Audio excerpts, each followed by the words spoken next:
దేవుని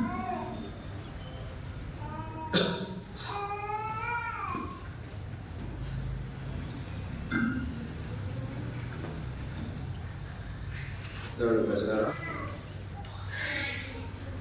దేవుని వాక్యంలో నుండి కొరింథీయులకు రాసిన మొదటి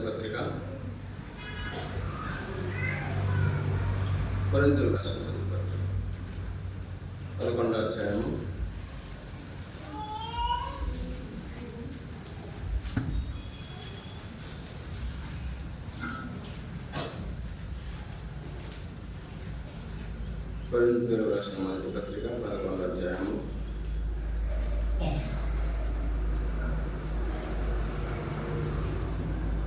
31వ వచనం అందరూ కలిసి చదువుకుందాం.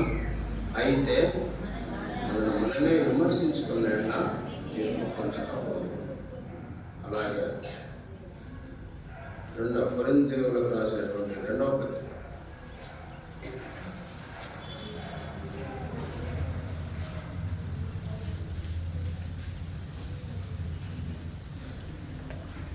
13వ అధ్యాయం 5వ వచనం. 2వ పత్రిక 13వ అధ్యాయం 5వ వచనం. మీరు విశ్వాసం గలవారై ఉన్నారో లేరో మిమ్మల్ని మీరే శోధించుకొని చూసుకోండి, మిమ్మల్ని మీరే పరీక్షించండి. ఇది మనకు పరీక్షా సమయం. మనమే పరీక్షించుకోవాలి. ఎదుటి వారిని ఇప్పుడు పరీక్షించకూడదు, ఎప్పుడు పరీక్షించకూడదు. ఇది మనకు పరీక్షా సమయం. మిమ్మల్ని మీరే శోధించుకొని. శోధన అనే మాటకు ఇంగ్లీష్లో రెండు పదాలు ఉంటాయి. టెస్ట్ అనే ఒకటి ఉంటుంది. టెస్ట్ అంటే శోధించడం. దేవుడు తన బిడ్డలను శోధించే ఆ మాట పేరు టెస్ట్. సాతాను దేవుని బిడ్డలను శోధించే ఆ మాట పేరు టెంప్ట్. టెంప్ట్ అంటే శోధనే, టెస్ట్ అంటే శోధన. దేవుని బిడ్డల క్షేమం కొరకు వచ్చే ఆ శోధనను టెస్ట్ అంటారు. కాబట్టి టెస్ట్ యువర్ సెల్ఫ్, నీవే పరీక్షించు. అబ్రహామును దేవుడు శోధించి అంది, పరీక్షించాడు. సో దేవుని బిడ్డలారా, మనల్ని మనం పరీక్షించుకోవాలి. ఈ సమయం ఇది ఎంతో గంభీరమైన సమయం. ఈ సమయంలో మనల్ని పరీక్షించుకోవాలి. కొరింథీయుల పత్రికలో రాయబడింది. ఎఫెసీయులలో పళ్ళ గురించి లేదు పెద్దగా, హెబ్రీ పత్రికలో కూడా లేదు. కొలస్సీ పత్రిక అంటే కొలస్సీలో ఉన్న సంఘస్థులకు కూడా ఈ హెచ్చరికలు లేవు పెద్దగా. తర్వాత తెస్సలోనికలో ఉన్న విశ్వాసులకు కూడా పౌలు అంతగా రాయడు. ఎక్కువ ఎవరు రాశాడుక కొరింథీలో ఉన్న విశ్వాసులకే రాశాడు. కొరింథీలో ఉన్న విశ్వాసుల గురించి రాశాడు. మరి ఎందుకంటే విశ్వాసం విషయమై చాలా అస్థిరంగా ఉన్నారు, విశ్వాసం కోల్పోయే పరిస్థితులు ఉన్నారు. ఇప్పుడు దేవుడు హోరేబులో ఉండే దేవుని ప్రజలతో మాట్లాడుతున్నాడు ఈ వాక్యం ద్వారా. మిమ్మల్ని మీరు పరీక్షించుకోండి, విమర్శించుకోండి, మనలో పాల్గొనండి. హోరేబులో ఉండే దేవుని ప్రజల కోసం. సో దేవుని ప్రజలారా, కొరింథీలో ఉన్న దేవుని ప్రజలు ఎట్టున్నారో చూస్తే అక్కడనే కొరింథీయులకు రాసిన మొదటి పత్రిక 10వ అధ్యాయంలో 17వ వచనం చదివితే, క్షమించండి, 11వ అధ్యాయమే. 1 కొరింథీ 11:17 చదవండి. మీకు ఈ ఆజ్ఞను ఇచ్చుచు మిమ్మల్ని మెచ్చుకొనను, మీరు కూడి వచ్చుట ఎక్కువ కీడుకే కానీ ఎక్కువ మేలుకు కాదు. మీరు బల్లలో పాల్గొనాలని, ప్రభు భోజించాలని కూడి వస్తూ ఉన్నారు. మీరు కూడి వచ్చుట ఎక్కువ కీడుకే అంటాడు కొరింథీలో ఉన్న దేవుని ప్రజలు. కొరింథీలో ఉన్నటువంటి దేవుని ప్రజలను ఉద్దేశించి చెప్తా ఉన్నాడు, మీరు బలలో పాల్గొనకుండా ఉంటే మేలే అన్నట్లు మీరు ఎక్కువ కీడుకే కూడుకుంటున్నారు. ఎందుకంటే దేవుని బిడ్డలారా, మీ ఆత్మీయ జీవితము దేవుని ఎదురు యోగ్యమైనదిగా లేదని దాని తాత్పర్యం. కొరింథీలో ఉన్న వాళ్ళని గమనిస్తున్నారు చూడండి. మొదటి అధ్యాయము, కొరింథీయులకు రాసిన పత్రిక 1వ అధ్యాయం 11వ వచనం చదవండి. 10వ వచనం చదవమా. సహోదరులారా, మీరందరూ ఏకభావంతో మాట్లాడవలనని మీలో కక్షలు లేక ఏక మనస్సుతోనూ ఏక తాత్పర్యంతోనూ మీరు సన్నద్ధులై ఉండవలెనను మన ప్రభువైన యేసుక్రీస్తు పేరట. ఇక్కడ చూడ ఎంత బాధపడుతున్నాడో దైవజనుడు. మిమ్మును ఏమంటున్నాడు? మిమ్మును యాక్చువల్గా వేడుకోవాల్సింది ఎవరిని? దేవుణ్ణి వేడుకోవాలి. ఆయన సర్వోన్నతుడు, ఆయన ఘనమైన దేవుడు, ఆయన అర్హుడు. కానీ పౌలు విశ్వాసులను కక్షతో ఉన్నారంట. వారు ఎవరు? అక్కడ కొరింథీలో ఉన్నటువంటి విశ్వాసులు ఒకరేళ్ళ వరకు కక్షతో ఉన్నారు. తర్వాత ఏకతాత్పర్యం లేదు. ఈరోజు దేవుడు మనతో మాట్లాడుతున్న హోరేబులో ఉన్న దేవుని ప్రజలు మీరు ఏమైనా ఒకరేళ్ళ వరకు కక్షతో ఉన్నారు. అది మనకు తగదు. ఏక తాత్పర్యంతో ఏకభావంతో ఉన్నారు. అక్కడైతే లేరంట. అందుకే వాళ్ళకి ఆ పత్రికలో ఆ విధంగా రాయాల్సి వచ్చింది. మన ఈ మధ్య మా సంఘంలో మీలాగానే పైన మందిరం వేయాలని ఇట్లా 60 అడుగులు ఇట్లా 40 అడుగులు కింద మందిరం ఉంది, స్లాబ్ ఆశ్రయం. కానీ పైన వేయాలని అందరూ బ్రదర్స్ మాట్లాడుకుంటుంటే ఒక్క ఆయన మటుకు ఒక యవనస్తుడు యాక్చువల్గా 300 మంది పడతారు కిందనే. కానీ ఇప్పుడు ఉండేది 100 మంది. ఇప్పుడే ఎందుకు అని ఆ ఒక్కతను అన్నాడు. మిగతా 10-15 మంది దేవుని బ్రదర్స్ అంతా వేయాలని పడ్డారు. సేవకుడు ఉన్నా కూడా వేస్తామని అంటారు, వేయాలి అంటారు. ఆ ఒక్క యవనస్తుడు బాగా సమర్పించుకునే పిల్లడు వద్దని బ్రదర్స్ మీటింగ్ పెట్టుకుని మాట్లాడినప్పుడు వద్దంటనే అప్పుడు ఇంకొక బ్రదర్ ఏమన్నాడంటే, అతను మాటలు వదిలేయండి, రేపు ఉదయం మొదలు పెడదామని. అతను ఎందుకు చెప్పినాడంటే, ఇప్పుడు 20 మందిలో 19 మంది వేయాలన్నాం కదా, ఒక్కడే కదా వద్దనేది. ఇప్పుడు మనకు ఎక్కడైనా కూడా రాష్ట్రంలో ముఖ్యమంత్రి ఎన్నిక కానీ ఏదైనా సరే మెజార్టీ 2/3 మెజార్టీ ఉంటే ఇంకా పని చేయొచ్చు. ఇప్పుడు 2/3 మెజార్టీ ఎవరికైతే ఉందో ఆయన ముఖ్యమంత్రిగా పెడతారు. కొంతమంది ఆయన వద్దని కూడా ఓటేసారు, కానీ ఆయన అధికారంలో అయిపోతాడు. కాబట్టి మనం 19 మందిని ఓకే అంటున్నాం కదా, ఇంకా ఆ పిల్లల్ని వదిలేసి చేస్తామని ఒక ఆయన ఉన్నాడు. అప్పుడు నేను మధ్యలో అట్లనద్దు, లోకంలో ఉండే విధానాలు దేవుని సంఘంలో తీసుకురానే ఉంది. దేవుని సంఘంలో ఉండే విధానాలు వాళ్ళు పాటించాలి అవసరం వచ్చేది. ఇక్కడ 2/3 మెజార్టీ కాదు. వాడు ఏమనిందంటే మీరందరూ ఏకభావంతో రావాలని. కానీ ఆ ఒక్క పిల్లోడు కూడా మనతో ఏకభావంతో రావడానికి 6 నెలలు పట్టిలేదు. ప్రార్థన చేస్తాం. ఇక్కడ సంఘంలో ఒక దైవికంగా జరగాలంటే 100% సమ్మతం ఉండాలి. మీరు ఏకభావంతో రామపత్రులు కూడా వారందరూ ఏక మనస్సు కలిగి ఎడతేగా ప్రార్థన చేస్తున్నాం. అది చెప్పాలని ఈ బ్రదర్కు నేను చెప్పాను. ఆయన సంతోషపడ్డాడు. పర్లేదు నేను అన్నాను. ఆ లోక పద్ధతులుగా రావాల్సింది. ఇక్కడైతే 19 మంది వేయాలంటున్నారు, ఒకడే వద్దంటున్నాడు. మంది చాలా మెజార్టీ అయితే ఉంది, కానీ అది కాదు, ఏక భావంతో రావాల్సింది అని అతను చెప్పింటే ఈ 19 మంది విని సరే ఆ బ్రదర్ సరే అనేంత వరకు సంవత్సరంగానే ప్రార్థన చేస్తాం అని వెంటనే సరే. ఆ రోజు మాట్లాడుకున్నాక 4 గంటలకే, ఆ రోజు 4 గంటలకే ఆ పిల్లోడు వచ్చినాడు. నేను తప్పు చేసినాను అన్న, శివగుంజ దగ్గరికి వచ్చినాను, కట్టాల్సిందే అన్నాడు. ఆ పిల్లని మనసు ఏకభావం రావడానికి ఎక్కువ టైం తీసుకోలే, దేవునికి భయపడ్డాడు. అన్న కట్టాల్సిందే అన్న, కడదామన్నాడు. నేను ఉదయాన్నే ఉంటానా అని అన్నాడు. ఎంత స్పీడ్గా, ఎందుకంటే దేవుని సంఘం అంతా ఒక మంచి సత్కార్యాన్ని కొనుక్కున్నప్పుడు నేను ఎందుకు ఇట్లా చేసినానని మనస్సాక్షి గర్దించింది. దేవుని వితిన్ 2-3 అవర్స్లోనే వచ్చి ఆయనకు చెప్పాడు. నా దగ్గరికి వచ్చినాడు, బాధ్యత గల సహోదరుని దేవుడు కొన్నాడు, నా దగ్గరికి వచ్చినాడు. నేను ముందుంటాను, రేపు ఉదయాన్నే నేనే అందరినీ ప్రోత్సహించా, మనం కట్టాలంటాను. సో ఎంత మంచి ఇది చూడండి, మనస్సాక్షి. ఇందాక దైవజనుడు కూడా అన్నా, బైబిల్ కోరస్ వాడేటప్పుడు ఒక కోరస్లో బాగానే ఎత్తినారు, రెండో కోరస్లో కొంతమంది దించినారు. ఎందుకంటే సంవత్సరం అంతా చదివినారు, బైబిల్ చూపించాడు అన్నాడు. హిందీలో వాడేటప్పుడు కొంతమంది దించినారు. నేను వాళ్ళ గురించి సంతోషపడతాను.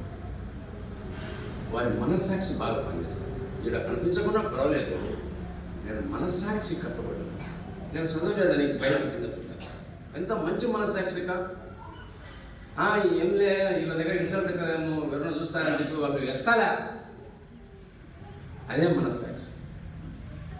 మనస్సాక్షి తప్పు చేసినా పర్వాలేదు, నేను తప్పు చేస్తేనే అని మనస్సాక్షి దోషారోపణ చేయకుండా ఆపడమే ఒక విశ్వాసం కావాల్సిన విషయం. ఒకసారి యేసు ప్రభు దగ్గరికి ఒక విచారణ చేసిన స్త్రీని తీసుకొచ్చినప్పుడు యేసు ప్రభు చెప్పినాడు, మీలో పాపం చేయని వాడు రాళ్ళతో కొట్టండి. శాస్త్రం రాళ్ళతో కొట్టమంటుంది. కొట్టండి అంటే అక్కడ వాళ్ళకందరికీ మనస్సాక్షి పనిచేసింది. చిన్నలు మొదలుకొని పెద్దలు కూడా రాళ్ళ కింద వేసినారు. నిజంగా నాకు చాలా సంతోషమైంది. మనస్సాక్షి ఎంత బాగా. మన తర్వాత వాళ్ళ సంగతి తెలియదు, కానీ ఎవరుతున్నారని రాయిత కొట్టలే, అందరూ రాలేస్తారు. అమ్మ నేను ఎవరో శిక్షించలేదంటే శిక్షించలేదు. వారి మనస్సాక్షి బాగుంది. కాబట్టి మనస్సాక్షి నిర్దోషమైనదిగా ఉంచుకోవడమే విశ్వాస యొక్క అభ్యాసం. అపోస్తలుడైన పౌలు అంటాడు, I'm practising to have the pure conscience towards men and towards God. నేను నా మనస్సాక్షిని ఎల్లప్పుడూ నిర్దోషమైనదిగా దేవుని ఎదుట మనుషుల ఎదుట ఉంచుకోవడానికి అభ్యాసం చేస్తున్నాను. చూడండి అన్నమాట, దేవుని బిడ్డారా.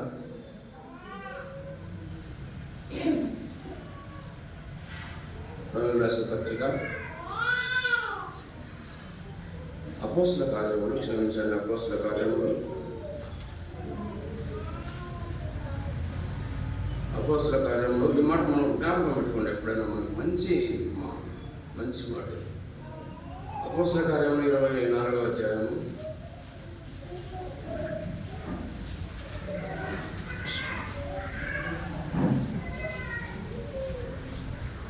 16వ వచనం చదవండి.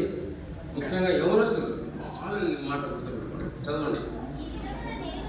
ఈ విధమున నేనును దేవుని ఎడలను మనుషుల ఎడలను ఎల్లప్పుడూ నా మనస్సాక్షి నిర్దోషమైనదిగా ఉన్నట్టు. అర్థమైందిమా? ఒకరోజు రాదు, ఎల్లప్పుడూ నా మనస్సాక్షి మనుషుల ఎడలను దేవుని ఎడలను నిర్దోషమైనదిగా ఉంచుకున్నటకు I'm practising to have pure conscience. నేను అభ్యాసం చేస్తా ఉన్నా. అభ్యాసం అంటే ఊరిక దొరికేది కాదు, ఎంతో అభ్యాసం కలిగి ఉండాలి దేవుని ఉండాలి. సో ఆ కొరింథీయులో ఉన్న వాళ్ళకు కక్షాలు ఉన్నాయి, విభేదాలు ఉన్నాయి. కొరింథీయులో ఉన్న వాళ్ళకు ఏమున్నాయని దేవుడు ప్రశ్నిస్తున్నాడు. ఇంకా కింద చూస్తే కొరింథీయులో ఉన్న వాళ్ళకు విభేదాలు ఉన్నాయంట. మీరు ఒకడు పౌలు వాడను, ఒకడు అపోలో వాడు, డివిజన్స్ ఉన్నాయి. మీరు అవి పెట్టుకొని పనిలో పాల్గొంటున్నారే అని పౌలు, మీరు కూడుకునుట కీడు కొరకే అని అంటున్నారు. సో మనకు అవి ఉండనే ఉంటుంది. ఇంకా ముందుకు వెళ్ళిపోతే చాలా ఉన్నాయి. మీరు 6వ అధ్యాయం అయితే ఏమంటారు? మొదటి కొరింథీయులకు రాసిన పత్రిక 6వ అధ్యాయము, మొదటి కొరింథీయులకు రాసిన పత్రిక 6వ అధ్యాయం చదువుతాను చూడండి. మొదటి మీలో ఒకడు మరి ఒకరి మీద వ్యాజ్యం ఆడినప్పుడు వాడు పరిశుద్ధులు ఎదుటనే కాక అనీతిమంతులు ఎదుట వ్యాజ్యం ఆటకు తెగించుచున్నాడా? ఎంత ఎవరుంటే కొరింథీయులో ఉన్నటువంటి ప్రజలు ఏం చేయాలంటే వాళ్ళల్లో విశ్వాసులలో కొద్దిగా ఏదో వ్యాఖ్య వచ్చింది, ఒక చిన్న స్పిరిట్స్ వచ్చినప్పుడు వాళ్ళు తీర్చమని ఎవరి దగ్గరికి పోతున్నారట? అనీతిమంతుల దగ్గరికి పోతున్నారట. ఎంత అందుకే మీకు సిగ్గు లేదా అని కూడా మాట రాయబడింది అక్కడ 5వ వచనం. మీకు సిగ్గు రావాలని ఎంత దారుణం ఉందో. నిజమే, మనకి ఏదైనా కొన్ని చిన్న ఇది వచ్చినప్పుడు, వ్యాజ్యం వచ్చినప్పుడు విశ్వాసుల మధ్య ఎవరు తీర్చాలంటే విశ్వాసే తీర్చాలి. దైవజీవం తీర్చాలి, పెద్దలు తీర్చాలి కదా, విశ్వాసం తీర్చాలి. సిఐ దగ్గర పోయి నిలబడితే ఎంత దారుణం, డిఎస్పీ దగ్గర పోయి నిలబడితే ఎంత దారుణం. అనీతి మంత్రుల దగ్గరికి మీరు పోతున్నారా? మీలో వ్యాజ్యం తీర్చుకుంటే మీలో ఒక్కడైనా ఉన్నాడా? మీరు దేవదూతలకు తీర్పు తీర్చేవారని ఎరుగరా అని అడుగుంది. మీ మధ్య జరిగిన విషయాలకు తీర్పు తీర్చలేకపోతే మీరు అక్కడేం తీర్చారనింది. అంటే దైవజనం యొక్క ఉదయం పరితాపం నిందుతుంది. డిఎస్పీ దగ్గరికి, సిఐ దగ్గరికి మన అవసరం మేలు లేదు. అన్నులు ఎంతోమంది పోవడం. అందుకే సమాధానపరచు వారు ధన్యులు, వారు దేవుని కుమారుని అవడదురు. అంటే సమాధానంగా ఉండువారు కాదు, ఇప్పుడు సమాధాన పరచడం. ఇద్దరి మధ్య, విశ్వాసుల మధ్య ఏదైనా వచ్చినప్పుడు వివాదం, మధ్యలో ఎంటర్ కావాలా, వారిని సమాధానపరచాలి. ఇది పెద్ద పరిచర్య, సమాధాన పరిచయ. దేవుడు కౌన్సిలర్ అంటాడు ఇంగ్లీష్లో. కౌన్సిలర్ మంచి ఆలోచనకర్తలు దేవుడు ఇస్తాడు. ప్రభా, ఆ మధ్యలో నన్ను గొప్ప ప్రభా, ఏ మాటలు చెప్పు ప్రభా అంటే పోయి చెప్తే సంతోషంగా.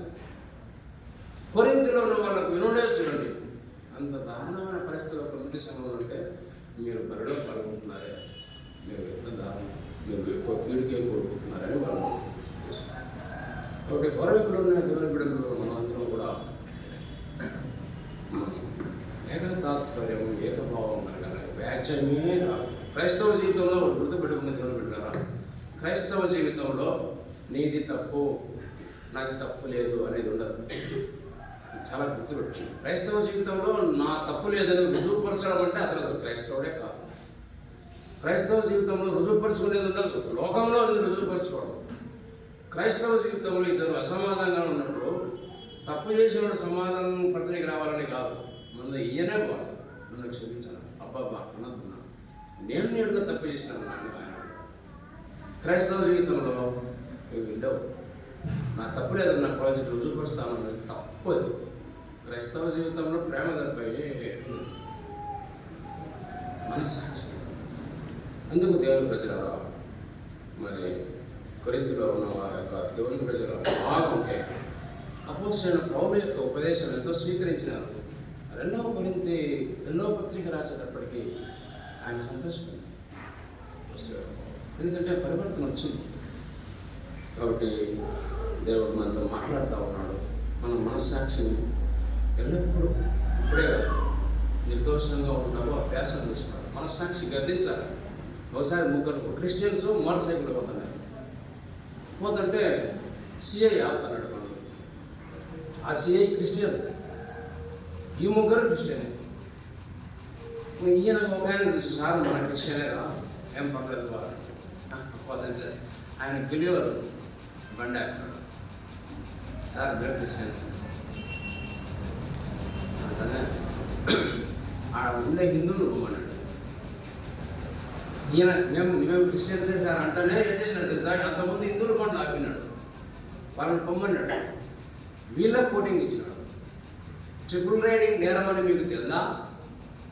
ముగ్గురు ఎక్కడం నేరమని మీకు తెలియదా? సిగ్గు లేదా? మళ్ళీ క్రిస్టియన్ అంటున్నావు. నువ్వు ఇట్లా బండి ఎక్కేటప్పుడే ట్రిపుల్ రైడింగ్ నేరం అని నీ మనస్సాక్షి ఎందుకు గర్తించలేదురా? ఒక అధికారి కాదు, నీ మనస్సాక్షి పెద్ద అధికారి, నీ మనస్సాక్షి పెద్ద డిఎస్పి, ఆర్టీఓ, లేదంటే రెవెన్యూ ఆఫీసర్.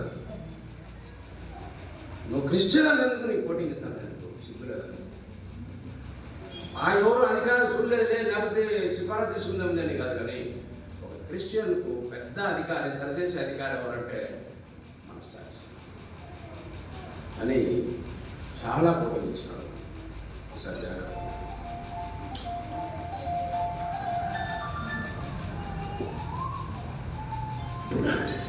దేవుని ప్రజలారా,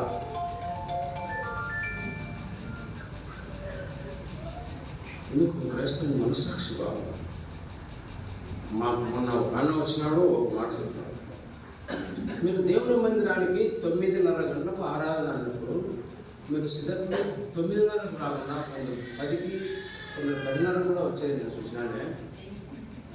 దేవుని మందిరానికి 9:30కే సిద్ధపడి రాలేనోళ్ళు యేసు ప్రభు రాకడకు సిద్ధంగా ఉన్నారని ఎట్లా చెప్పచ్చు? ఇది ఖర్చు అయ్యేది కాదు, ఏం కాదు. దేవుని మందిరానికి సరైన టయానికి రాలేను, సిద్ధపడలేను. యేసు ప్రభు సిద్ధపడు సార్.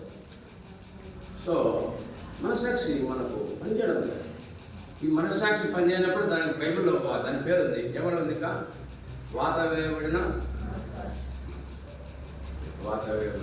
అంటే స్క్రూ డ్రైవర్ ఇచ్చినా కూడా ఇంకా స్పెషల్ ఉంటుంది. అందుకు కొత్త సంవత్సరంలో దేవుడు మనం ప్రవేశించి కొత్త దినంలో మనం ఆరాధించాలి. ఇప్పుడు ఈ పిల్లలు కాలేజీ పోతున్నారు అనుకోండి, ఉదయం 7 గంటలకు 6 గంటలకు కాలేజ్ ఉంటే 10కి పోతే ఎవరు పోరు కూడా. ఎందుకంటే అక్కడ ఉండే ప్రిన్సిపల్ వాళ్ళు ఆలుస్తారు, భయపడతారు. సరే, ఎవరికైనా మనం పని పోయేటప్పుడు, పొలాల్లో పని పోయేటప్పుడు 9 గంటలకు అందరూ పోతుంటే 11 పోతే రాగేసుకుంటారా? ఎందుకంటే కూలి. ఈడ అధికారులు లేరా దేవుని మీద? ఎవరు సర్లేదండి. దేవుని చేత అపాయింట్మెంట్ అయిన అధికారులు, పెద్ద గొప్ప అధికారులు ఎన్ని ఉన్నారు అని వాళ్ళు కాబట్టి మన మనస్సాక్షి. అందుకే ప్రభా, నేను ఈ సంవత్సరంలో సకాలంలో మీ సన్నిధిలో అవ్వకూడదు, తీర్మానం తీసుకోవాలి. పూర్వ కుమారులు అయితే ఎప్పుడెప్పుడు దేవుని మందిరానికి పోన్నా, ఎప్పుడు ఆయన సన్నిధిలో అవ్వకూడాలని ప్రాణం తృష్ణ పడతా ఉందని ఉంది. అంటే ఎప్పుడు 9:30 అవుతుందా, ఎప్పుడు 9:30 అవుతుంది, ఎప్పుడు పోవాలని. అదే 1,50,000 డబ్బులు ఇస్తున్నారు బ్యాంక్ కాడ, అందరికీ ఆధార్ కార్డు ఉన్నద్దరికి అకౌంట్ పడుతుందంటే ఎప్పుడు బాగా తెరుస్తారు బ్యాంక్? ఎప్పుడు తెరుస్తారంటే ముందే పోయిపోతాను. ఆ 1,50,000 అది 50,000, అది ఎంత పర్లేదు రాజ్యం ఉందరా. ఒకవేళ యేసు ప్రభు వచ్చితే నన్ను ఒక రోజు అడిగాడు, నేను క్రికెట్ చూడడం తప్ప అన్నాడు. విశ్వాసి క్రికెట్ చూడొచ్చు. నేనేమన్నానంటే, నాన్న నువ్వు క్రికెట్ చూసేటప్పుడు యేసు ప్రభు వచ్చినాడు, నువ్వే ఆలోచన చేసుకో. ఇహలోక మాలిన్యము తనకు అంటుకోకుండా కాపాడుకునే భక్తి, అల్లరితో కూడిన. ఒకడు నీకు ఇష్టమైనటువంటి, నువ్వు ఎవరి ఫేవరెట్ రా అంటే విరాట్ కోహ్లీ అన్నాడు. నాకు ఆయన అంటే ఇష్టం, ఆయన ఫ్యాన్ నేను చెప్తున్నాడు. నీకు జన్మ వచ్చినప్పుడు హాస్పిటల్ తీసుకుపోయింది ఎవరంటే మా నాయన. స్కూల్లో ఫీజు కట్టేది ఎవరు అంటే మా నాయన. ఏరా ఆ విరాట్ కోహ్లీ వచ్చి ఒక పూట జన్మ వచ్చినప్పుడు నువ్వు చూడొచ్చు కదరా, ఒక నెల ఫీజు వాడు కట్టచ్చు కదరా. అల్లరితో కూడిన రాత్రి కూడా మెగాస్టార్ అంటే ఎవడో మంది కదా. మెగాస్టార్ అంటే సింగర్ కూడా మెగాస్టార్. అనేక దేవుని వైపు నడిపించేవారే నక్షత్రాలు పేరు. సో దేవుని ప్రజలారా, ప్రతి సంవత్సరంలో దేవుడు ప్రవేశింపజేసినాడు నూతనమైన విధానం, మంచి న్యూ ఇయర్ రెజల్యూషన్స్ మనం కలిగి ఉన్నాము. కొత్త ప్రభా, నేను నీ దగ్గర కమిట్మెంట్ తీసుకుంటా ఉన్నాను ప్రభా, మీరు అలా నడుచుకుంటాను. అందుకు దేవుని బిడ్డలారా, మన మనస్సాక్షిని ఎల్లప్పుడూ నిర్దోషమైనదిగా ఉంచుకోవడానికి అభ్యాసం చేయాలి. ఎవరో దైవసేవకుడు ఎవరో ఏమి గైడ్కి వచ్చిన అనవద్దు, కానీ మనకు ముందే నీ హృదయంలో ఉండే నీ మనస్సాక్షి ది రిప్రజెంటెడ్ అన్నమాట, దేవుని యొక్క రిప్రజెంటెడ్ ఆఫీసర్. ఆ మనస్సాక్షిని మనం ఉండాలి. అందుకే ఒక మాట చూసుకొని చూడండి, యోహాను రాసిన మొదటి పత్రిక అన్న ఈ మెసేజే కదా. యోహాను రాసిన మొదటి పత్రిక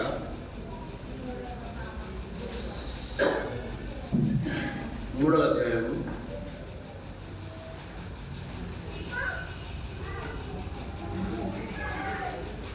20వ వచనం. ఇందువలన ఎరుగుదుము అది కూడా సమస్తం ఎరిగి ఉన్నాడు కనుక మన హృదయం ఏ ఏ విషయంలో మన ఎందుకు దోషారోపణ చేయునో ఆయా విషయంలో ఆయనతో మన హృదయము సమ్మతిపరుచుకుందాము. దేవుని బిడ్డలారా, మన హృదయము దోషారోపణ మన విషయమే ఏ విషయాలు చేస్తూ ఉందో ఆ విషయాల్లో మనం దేవుని దగ్గర ఒప్పుకొని హృదయాన్ని సమ్మతపరచుకోవాలి. అదే మన మనస్సాక్షిని సమ్మతపరచుకోవాలి. అదొక 21వ వచనం. ప్రియులారా, మన హృదయము మన ఎందుకు దోషారోపణ చేయని ఎడల దేవుని యొక్క ధైర్యం గలవారు. తర్వాత యెహోషువ వాగ్దానం చూసినప్పుడు యెహోషువ 1వ అధ్యాయం 5 నిమిషాలు.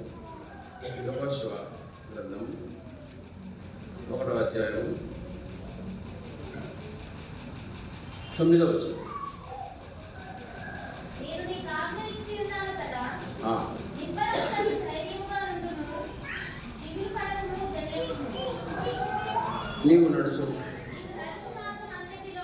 నీ దేవుడు యెహోవా నీకు తోడుగా ఉండను. దేవుడు మనకిచ్చిన సార్వత్రిక వాగ్దానము, నీవు నడుచు మార్గం అంతట్లో నీ దేవుడైన యెహోవా నీకు తోడై ఉండును.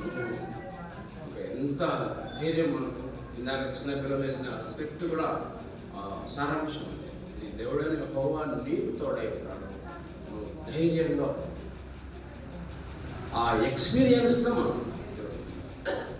అందుకే చూడండి, తోడై ఉన్న వాళ్ళ గురించి రాయబడింది ఆదికాండము 2 మాటలే. ఆదికాండము 26వ అధ్యాయం.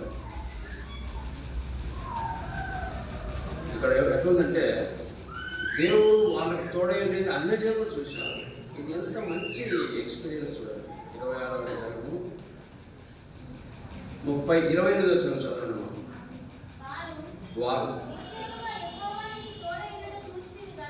నిశ్చయంగా యెహోవా నీకు తోడై ఉండుట సూచితిమి కనుక మనకు అనగా మాకును నీకును మధ్య ఒక ప్రమాణం ఉండవలనని చాలు. ఇక్కడ వాళ్ళు ఏం చేశారంటే, అన్యులు దేవుడు ఈయనకు తోడై ఉన్నాడని చెప్పి, ఇస్సాకుకు దేవుడు తోడై ఉన్నాడని అన్యులు గమనించినారు. ఎంత మంచి సాక్ష్యం! అబ్బా, ఈయనకు దేవుడు తోడై ఉన్నాడే. దేవుడు ఎవరికైతే తోడై ఉన్నాడో వారి ప్రవర్తన సత్ప్రవర్తన. కాబట్టి మనకు తోడై ఉన్న దేవుడు ఆ యొక్క మన ఆత్మీయ స్థితి ఇతరులు చూసినప్పుడు వారు ఆశ్చర్యపోవాలి. వారు మన దగ్గరికి రావాలి, మనతో ఒడంబడిక చేసుకోవాలి. అయ్యా, నేను కూడా మీతో పాటు ఆ మందిరానికి వస్తాను. నాకు ఆ దేవుడే నాకు దేవుడు కావాలి. నువ్వు దేవుడు ఎవరికైతే తోడై ఉన్నాడో ఆ ప్రవర్తన స్పష్టంగా అవపడితే అందరూ చూడాలి, సాక్ష్యం ఇవ్వాలి. నువ్వు 39వ అధ్యాయం, ఆదికాండము 39వ అధ్యాయం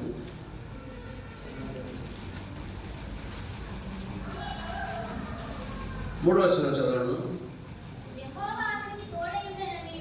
యెహోవా అతనికి తోడై ఉండని నీవు అతడు చేసినదంతయు అతని చేతిలో యెహోవా సఫలం చేసిన నీవు. ఇక్కడ కూడా చూడండి ఎంత మంచి సాక్ష్యం. అన్యుడైన యజమానుడు తన దాసుని యోసేపును చూసినాడు. ఈయనకు దేవుడు తోడై ఉన్నాడు అని ఆయన బ్రతిమలాడుతూ ఉన్నాడు. నువ్వు ఉండాలి. సో దేవుడు తోడై ఉన్న వాళ్ళ ప్రవర్తన అట్లా ఉండాలా, ఇతరులు చూడాలా. అబ్రహాముకు 23వ అధ్యాయంలో తన భార్య శారా, ఆమె చనిపోయినప్పుడు ఆయన ఆ ఊరు వాళ్ళ దగ్గరికి వెళ్ళిపోయి, అయ్యా, మీ మధ్య నేను పరదేశిని, మా భార్య చనిపోయింది, పాతి పెట్టడానికి ఇస్తారా మేము కూడా అడిగితే వారు మేము ఇస్తామన్నారు. వాళ్ళు ఇస్తామన్నారు, ఖచ్చితంగా ఇస్తామన్నారు. దానికన్నా ముందు ఒక మాట అన్నారు, అయ్యో, ఇంత నీతివంతుడు మా మధ్య పరదేశి అన్నాడని. అయ్యా, నువ్వు మా మధ్య చెప్పండి ఏమన్నాడు వాళ్ళు? మహారాజు అయ్యా. ఎంత ప్రవర్తన చూసింటారు దేవుని బిడ్డ హేతు కుమారులు. చూడండి అన్నమాట. అది కాదు 23వ అధ్యాయము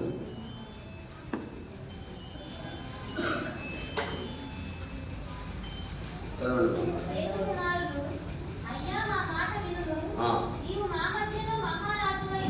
చాలు. యాక్చువల్గా అయ్యా, మీ మధ్య నేను పరదేశిని అంటేనే వారి హృదయం ఒప్పుకోలే. వారు, అయ్యా, నువ్వు మా మధ్య మహారాజు అయ్యా, నీకు ఏ స్థలం కావాలో కోరుకో, మేము ఇవ్వడానికి, ఉచితంగా ఇవ్వడానికి ఉన్నాం. అంటే క్రైస్తవుని ప్రవర్తన అలా ఉన్నారు దేవుని ద్వారా. క్రైస్తవుని ప్రవర్తన శత్రువును ప్రేమించే ప్రవర్తన. అబ్రహాము చూసినప్పుడు నాకు తీసుకొని అయ్యా స్థలం అన్నా ముందు, అయ్యో, ఇంత నీతిమంతుడు పరదేశి అన్నాడే, ఎంత ఇన్ఫీరియారిటీ కాంప్లెక్స్లో ఉన్నాడు అని ఆయన్ను నువ్వు మా మధ్య మహారాజు అన్నారు. అటువంటి క్యారెక్టర్ దేవుని బిడ్డలారా, దేవుడు మనకు తోడై ఉంటే మనలో యేసు ప్రభువును అనేకం చూస్తాం. రాజుల హృదయాలు కూడా దేవుడు మార్చుతాడు. కాబట్టి ఆయన మనకు తోడై ఉండడం అంటే కొత్త నిబంధనలకు వచ్చేసరికి ఆయన ఎందుకు నిలిచి ఉండడం. ఆయన మన యందు నిలిచి ఉన్నాడు. యోహాను సువార్త 15వ అధ్యాయము, యోహాను సువార్త 15వ అధ్యాయము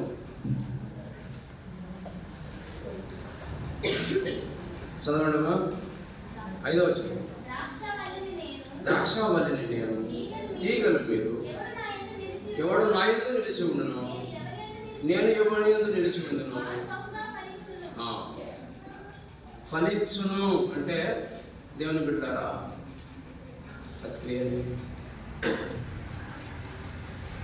మనం క్రైస్తవులమై ఉండి యోహాను సువార్త 15వ అధ్యాయం 2వ వచనం లాగా ఉండకూడదు.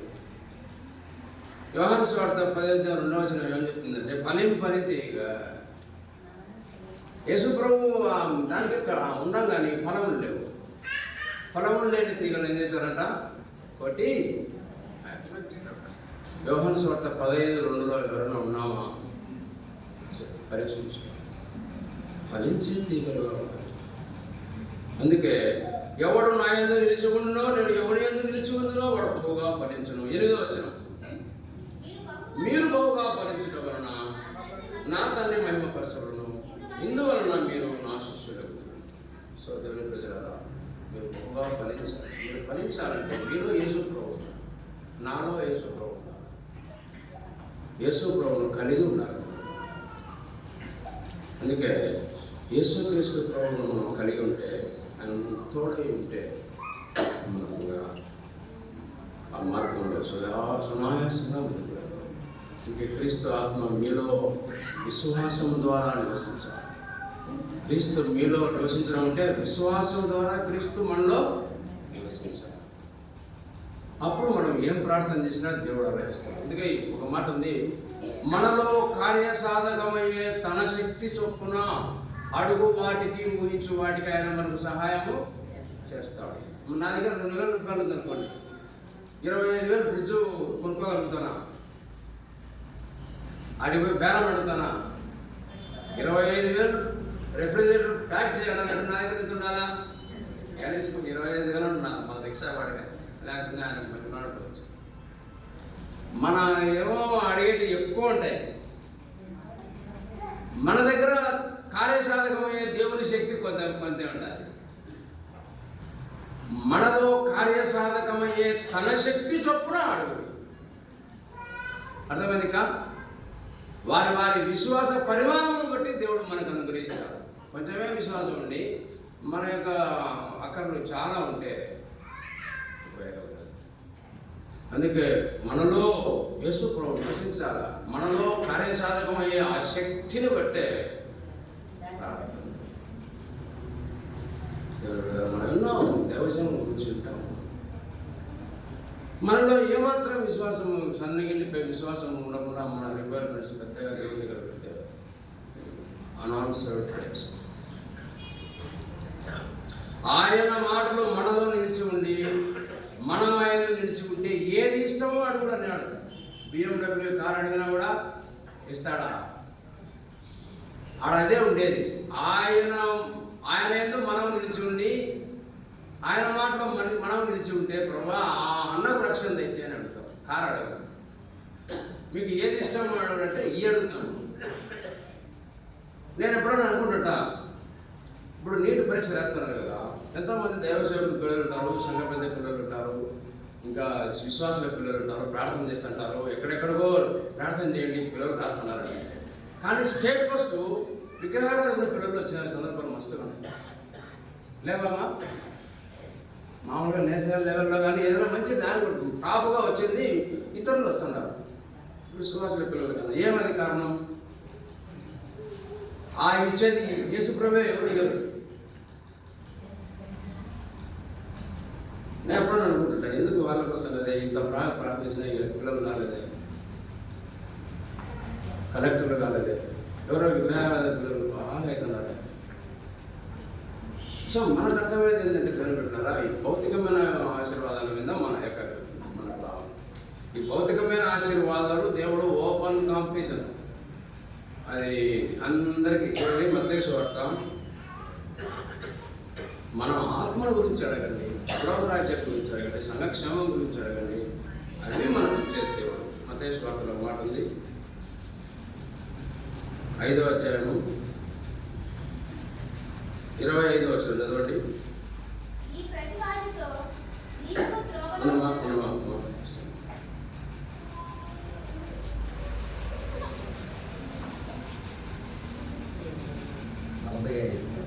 45 అన్న మంచిదా. ఆయన చెడ్డవారి మీదను మంచి వారి మీదను అది సూర్యుని ఉదయింపజేసి నీతిమంతుల మీదను అనీతిమంతుల మీదను.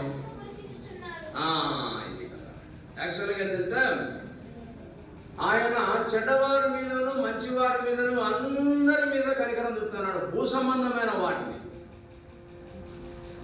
అసలు మనం వాటిని అడగలేకూడదు. ప్రభువా ఈ విషయంలో నీ చిత్తం జరిగించు. ఇక రక్షణ విషయంలో ఎన్నో భయంకరమైన బర్నింగ్ ప్రాబ్లమ్స్ ఉన్నాయి ఒక కుటుంబంలో. ఇంకా రోజు భయంకరమైనటువంటి వేదన రోదన జరుగుతుంది భార్య భర్తల మధ్య. అది ప్రార్థన చేయి, దేవుడు సాయం చేస్తాడు. నన్ను నువ్వు కలెక్టర్ అవుతావు, ధనవంతురాలు అవుతావు. ధనవంతుడు దేవుని రాజ్యంలో ప్రవేశించడం జరగని. ఆయన నేను ధనవంతులు చేసి నరకం పంపించాడా? మనం అడగనే అడగకూడదు, అది మనకు సంబంధం లేదు. అయితే దేవుడు మనకు జ్ఞానం ఇచ్చినాడు. ఆ జ్ఞానం నువ్వు రేపు చదివి ఆయన దగ్గర ఉంటే నీకు కూడా వస్తుంది. అంతేగాని ఈ పెన్ను తీసుకుని పరీక్ష బాగా రాస్తారు, కొనుక్కోండి మీకు మార్కులు అవన్నీ ఎంత తెలిపెట్టారు ఆత్మీయంగా జరిగారు. సో ప్రేమ దేవుని వల్ల యేసు ప్రభు మాటలు మనలో నిలిచి ఉంటే, యేసు ప్రభు మనలో నిలిచి ఉంటే, మనం ఆయన ఎందుకు నిలిచి ఉంటే దేవుడు ఏది ఇష్టమో అది మనం అడగాల్సిందంటే కూడా ప్రభు ఎంతోమంది మొత్తం విస్తారంగా పనివాళ్ళు కొద్దిమంది ఉన్నారు. సువార్థికులు లేదు ప్రభు. మామూలుగా చదువుకున్న వాళ్ళకి ఏం చేయాలంటే జాబ్ ఆపర్చునిటీస్ అని చెప్పి ఒకటి రోజు పేపర్స్ అంటారు చూడండి, అది చూసి అంటారు ఏమేమి ఉన్నాయి ఉద్యోగాలు, ఏమైనా నోటిఫికేషన్ పడిందా ఉద్యోగాలు. చదువుకున్నారు మంచిదే, కానీ బైబిల్లో ఒక నోటిఫికేషన్ పడింది ఉద్యోగస్తులు కావాలని. ఎవరు చూస్తున్నారో ఎప్పుడు చూస్తున్నారో చాలా రోజులు ఏర్పడి. మత్తయి సువార్త 9వ అధ్యాయము ఇందాక మనం చెప్పిన మాట అనుకుంటాం అన్నమాట. మత్తయి సువార్త 9వ అధ్యాయము చదవడమా 30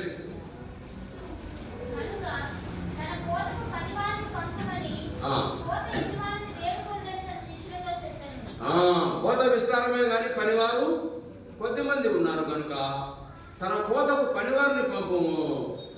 ఇక్కడ పనివాళ్ళు కావాలంట ఆయన తోటలో పని చేయడానికి. పని చాలా ఉంది, పనివారు తక్కువ ఉన్నారు. నాకు ఇప్పుడు 60 సంవత్సరాల వయసు వచ్చింది. నేను విశ్వాసినే, నాకు దేవుని సేవ చేయాలని ఆశ ఉంది. 3 సంవత్సరాల నుంచి నేను వాగ్దానం తీసుకునేటప్పుడు దేవుని దగ్గర అడిగి ప్రభావ నాకు ఆశ అది, ప్రభావ సేవ అని అడుగుతాను. సేవ వాగ్దానం చేస్తాను. నేను దేవసేవకు చూపించినప్పుడు నేను పిలుస్తాను. నేను నా భార్య వాళ్ళు వీళ్ళ పట్టుకొనే ఉంటారు. అంటే ఉన్నాయి కష్టాలన్నీ ఉంటాయి. అవి ఉన్నా కూడా ఆ ఉన్న పాటలో వెళ్ళిపోవాల్సింది. నేను చెప్పినాడు మధుబాబు చెప్పినాడు, ఆ సాయంత్రం 5 గంటలు కూడా తోటలోకి వచ్చినాడు, 60 గంటలు కూడా సేవ చేయొచ్చు. పొద్దున వచ్చిన ₹1 దేనారం ఇచ్చినాడు, సాయంత్రం 5 గంటల వల్ల కూడా 1 దేనారం ఇచ్చినాడు. ఆయన కరుణ గలవాడు, తోటలో వచ్చి పని చేయి. సో దేవుని ప్రజలరా దేవుని పని చేయాలి. ఇప్పుడు అన్న నేను చెప్పగా విన్నా, ఆయన ముందు ఒక కంపెనీకి సేవ చేస్తున్నాడు. ఇప్పుడు సర్వోన్నతులైన దేవునికి సేవ చేస్తాడు. సో ఇది పెద్ద జాబ్. ఇది which is the hardest job in the world. ప్రపంచంలో కష్టమైన ఉద్యోగం ఇది అని ఒక ప్రశ్న నేను చదివిన ఇంగ్లీష్ బైబిల్లో ఒక ఇంట్రొడక్షన్లో చదివాను. Which is the hardest job in the universe అని నేను చదివితే, ఏది ప్రపంచంలో అతి కష్టమైన ఉద్యోగం? సబ్మెరైన్ సముద్రాలలో లోపల జలాంతర్గాములు ఉంటాయి. సబ్మెరైన్ నడిపే డ్రైవర్ ఆయమన్నా అతను 2-3 కరెంట్ స్తంభాలంతా లోపల నీళ్ళలో ఉంటే నడుపుతుంటాడు, పైది కనపడదు. అంటే అది వాళ్ళకి అది ఉంటుంది, కలైడోస్కోప్ అనే ఒకటి పెద్దది ఉంటుంది. నీళ్ళలో చూసినా కూడా పైన కనపడుతుంటుంది. అదేమన్నా సముద్రాల్లో నడిపేదా? సముద్రంలో సబ్మెరైన్లో ఆక్సిజన్ ఉండదంట, O2 ఉండదు, O3 ఉంటుంది. O3 అంటే ఓజోన్ దాని పేరు. సరిగా ఉండదు, అంతగా అందదు. అట్లాంటి దానిలో వాళ్ళు ఉన్నారు. కాబట్టి అదేమన్నా కష్టమైన ఉద్యోగమా? బొగ్గు గనులలో పనిచేసేదే కష్టమైన ఉద్యోగమా? తర్వాత ఇదంతా మున్సిపాలిటీ వాళ్ళంతా ఎత్తిపోతుంటారు చూడండి, అదంతా కష్టమైన ఉద్యోగమా? ఎంత రోత కొట్టదో చూడలేము. దాన్ని కూడా పాపం అంతా ఎత్తిపోతుంటారు. వాళ్ళని ఏమంటారంటే ఇంగ్లీష్లో స్కావెంజర్స్ అంటారు. అది ఏది కష్టమైంది అన్నప్పుడు కింద అవన్నీ కష్టమైంది కాదు. గాడ్ సర్వెంట్ అనే ఉద్యోగం చాలా కష్టం. ఈ ప్రపంచంలో అతి కష్టమైన ఉద్యోగం ఏంటంటే గాడ్ సర్వెంట్. ఆయనలో ఒక న్యాయాధిపతి ఉంటాడు. ఆయనలో మున్సిపాలిటీ చెత్త ఎత్తే ఆయన కూడా ఆయనలో ఎన్ని ఉద్యోగాలు ఉంటాయో.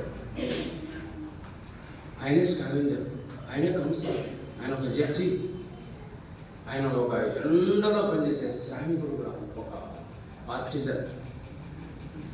కాబట్టి అటువంటి ఉద్యోగాలు ఉన్నాయి. ఇప్పుడు మరి కొత్త విస్తారంగా. కాబట్టి ప్రేమైన దేవుని వల్ల న్యూ ఇయర్ కమిట్మెంట్లో మనం దేవుని కొరకు కొన్ని కొత్త తిరుమలను తీసుకుని ఎవరి కాలంలో మా కాడిని మేలని దేవుడు సెలవించారు. దేవుని పిలుపు దేవుడు పిలిస్తే ఉన్న పరంగా దేవుడు పని చేయాల్సింది. ఎందుకంటే ఈ శరీరం దీని యొక్క క్రియలన్నీ దేవుని మహిమ కొరకే. కన్నులు, నోరు, చేతులు, కాళ్ళు ఇవన్నీ దేవుని సేవలో వేయపరచబడాలి. ఆ పాట చూడండి, నా సర్వమైన ప్రభు, నా కాళ్ళు చేతులుగా నీ సేవ, నానాలు కానిచ్చను నిన్నే స్థుతి, నా చాలా సేవ. ఇవన్నీ మామూలు మన దగ్గర ఉండే పాటలన్నీ ఏదో పాట రాస్తాం వేరే వాళ్ళకి ఉపయోగపడతారు రాసింది కాదు. ఆ భక్తుడు తన యొక్క ఆత్మీయ అనుభవం రాశాడు. అవన్నీ దేవుడు హృదయంలో తన కార్యం జరిపించింది.